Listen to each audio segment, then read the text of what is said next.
Speed found out that Messi had blocked him. Instead of feeling sad, he got excited and turned it into a flex, and his reaction at the end was absolutely hilarious. This is my account, right? You look up.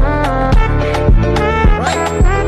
Everything, you feel me? Everything might seem right, right? Watch this. Watch this, watch this, watch this. And he even showed proof that Messi actually blocked him. I switched to my second account and do the same exact thing. Messi seriously blocked IShowSpeed.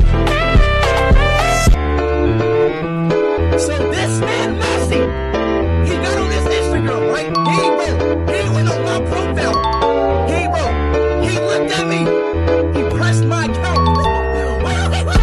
What if Ronaldo blocked him too? His reaction would probably be even crazier. Comment below what you think Speed would do if that happened.